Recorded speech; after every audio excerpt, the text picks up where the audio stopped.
Olá!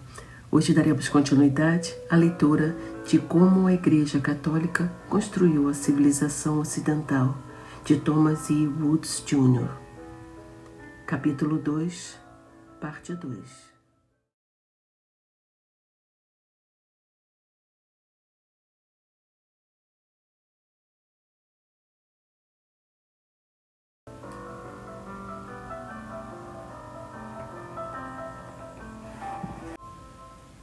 Renascença carolíngia.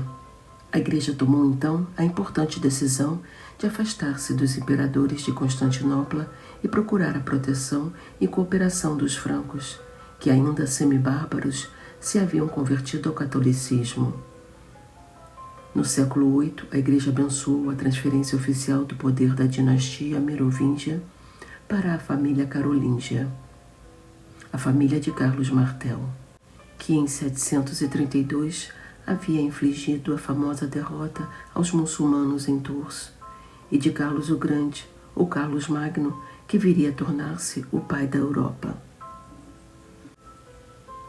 Os carolíngios tinham sabido beneficiar-se do declínio dos merovingios, avocando para si o posto hereditário de prefeito do palácio, um cargo semelhante ao de primeiro-ministro, e demonstrando-se muito mais hábeis e competentes que os próprios reis, vinham resolvendo cada vez mais os assuntos ordinários de governo, a tal ponto que em meados do século VIII, já na posse do poder exercido pelos reis, procuraram alcançar o título correspondente. Pepino o Breve, o prefeito do palácio em 751, escreveu ao Papa Zacarias I, perguntando-lhe se era bom que um homem sem poder fosse chamado rei e um homem com poder estivesse privado desse título. Entendendo muito bem aonde Pepino queria chegar, o Papa respondeu-lhe que a situação que descrevia não era boa e que os nomes das coisas deveriam corresponder à realidade. Desse modo, fazendo uso da sua reconhecida autoridade espiritual, deu a sua bênção à mudança de dinastia no reino dos francos. O último rei merovingio retirou-se silenciosamente para um mosteiro. Foi assim que a Igreja facilitou a transferência pacífica do poder dos decrépitos merovingios para as mãos dos carolíngios, com os quais, nos anos seguintes, os eclesiásticos viriam a trabalhar tão intimamente para a restauração da vida civilizada. Sob a influência da Igreja, esse povo bárbaro converteu-se em construtor da civilização. Carlos Magno, rei de 768 a 814, talvez o maior de todos os francos, personificou esse ideal com as anexações territoriais que fez. O reino franco estendeu-se da assim chamada Marca Espanhola a leste, através da França dos tempos modernos, até o norte da Itália, a Suíça e a grande parte da Alemanha. Embora não soubesse escrever, ainda que uma lenda popular, claramente apócrifa, o apresente corrigindo traduções bíblicas no último ano da sua vida, fomentou vigorosamente a educação e as artes, solicitando aos bispos que organizassem escolas ao redor das suas catedrais. Como explica o historiador Joseph Lynch, a escrita, as cópias de livros, os trabalhos artísticos e arquitetônicos e o pensamento dos homens educados nas escolas da catedrais ou monásticas incentivaram uma mudança na qualidade e na intensidade da vida intelectual. O resultado desse estímulo à educação e às artes é conhecido como Renascença carolíngia e estendeu-se do reinado de Carlos Magno ao de seu filho Luís o Piedoso, rei de 1814 a 1840. Talvez a figura intelectual central da Renascença carolíngia tenha sido Alcuino, cerca de 735 a 804, um anglo-saxão educado em Nova York por um pupilo de Beda, o Venerável, o grande santo e historiador eclesiástico, uma das maiores inteligências do seu tempo.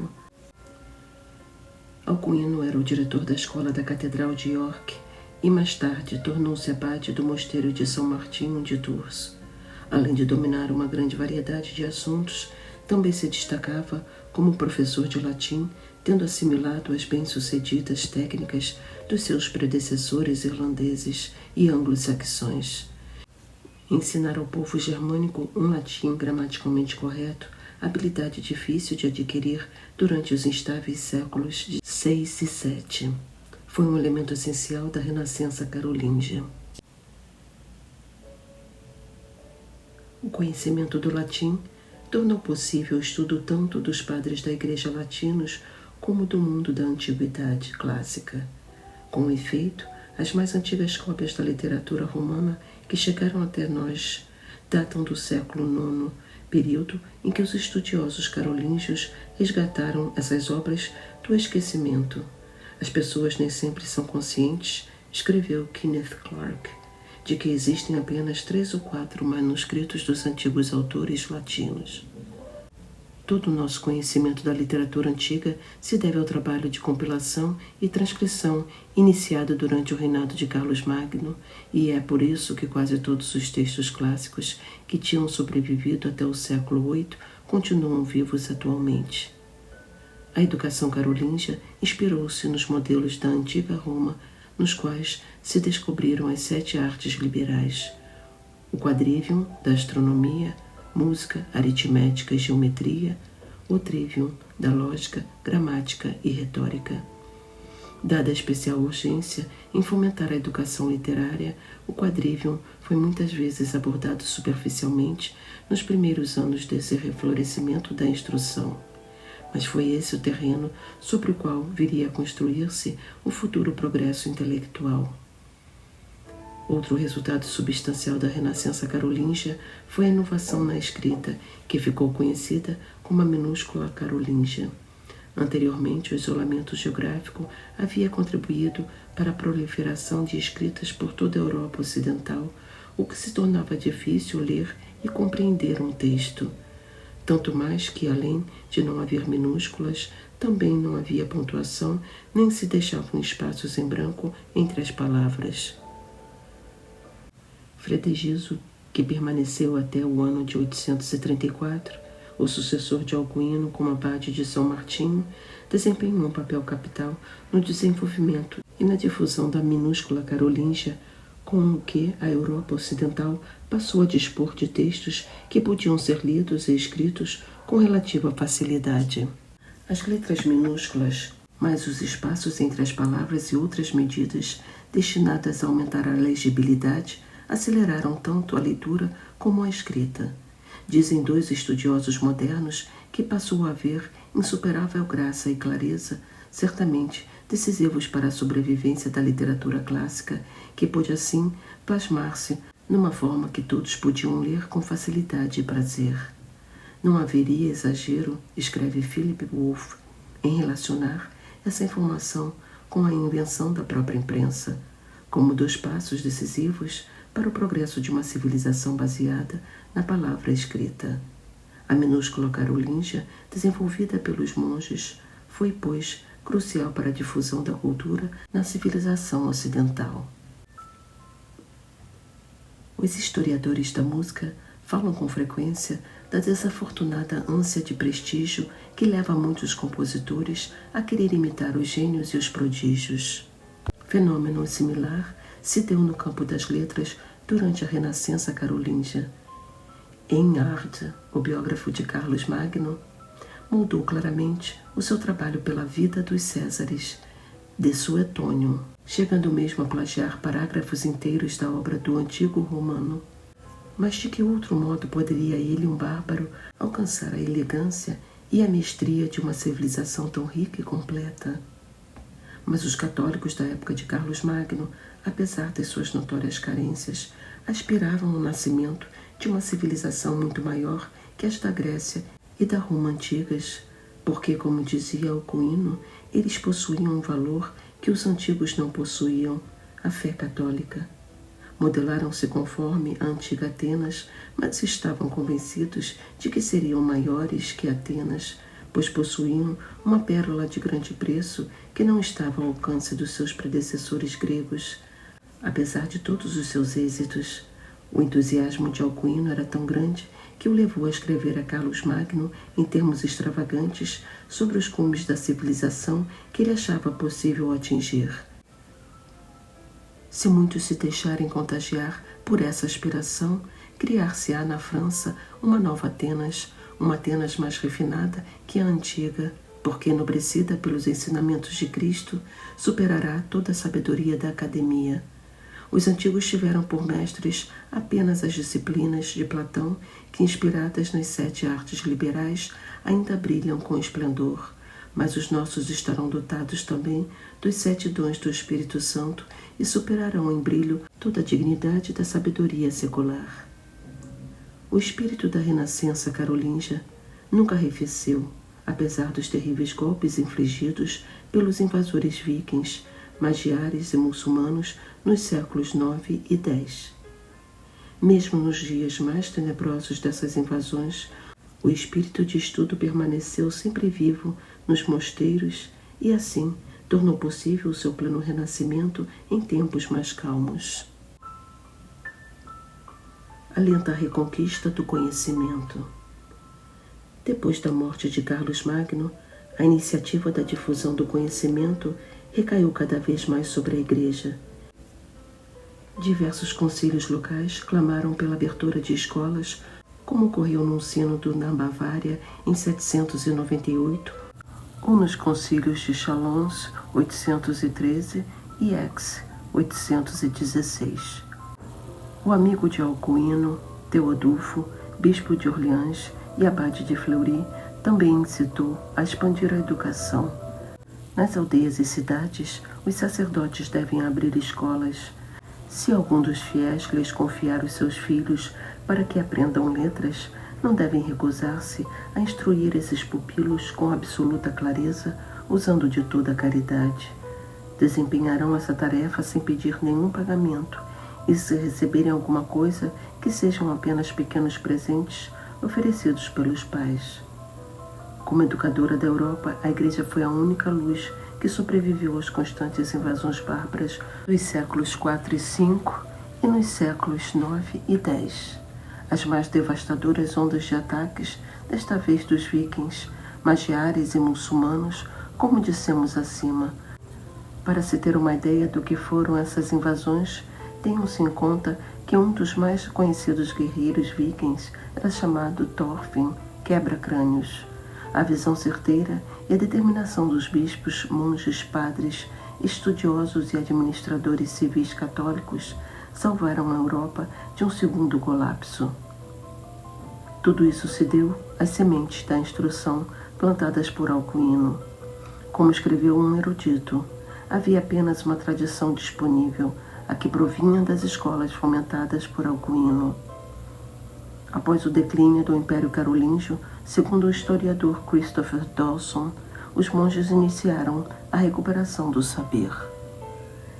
Os grandes mosteiros, especialmente os do sul da Alemanha, Saint-Gall, Rachenau e Tegernsee, foram as únicas ilhas remanescentes da vida intelectual no meio do refluxo do barbarismo que, mais uma vez, ameaçava submergir a cristandade.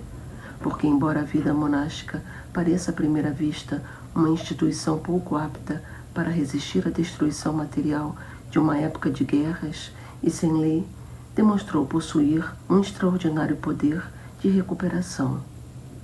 Esse poder de recuperação dos mosteiros manifestou-se na rapidez e intensidade com que trabalharam para reparar a devastação das invasões e o colapso político.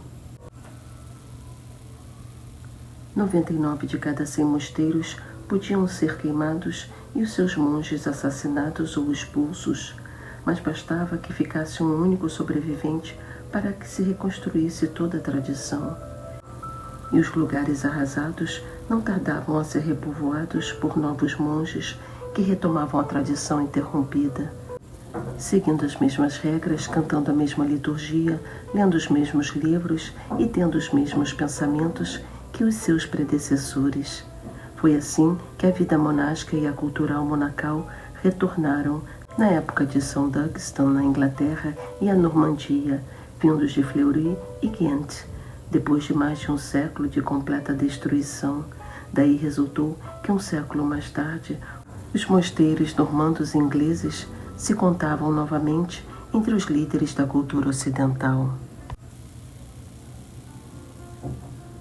Esta preservação da herança clássica ocidental e das realizações da Renascença carolíngia não foi coisa simples.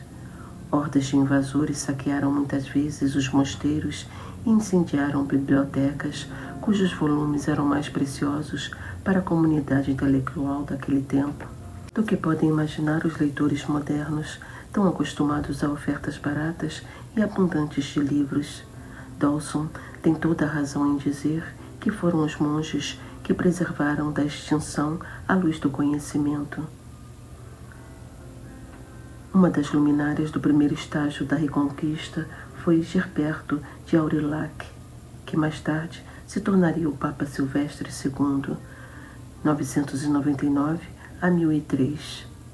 Era sem dúvida o homem mais culto da Europa na sua época, tendo se tornado famoso pela vastidão dos seus conhecimentos que abrangiam astronomia, literatura latina, matemática, música, filosofia e teologia.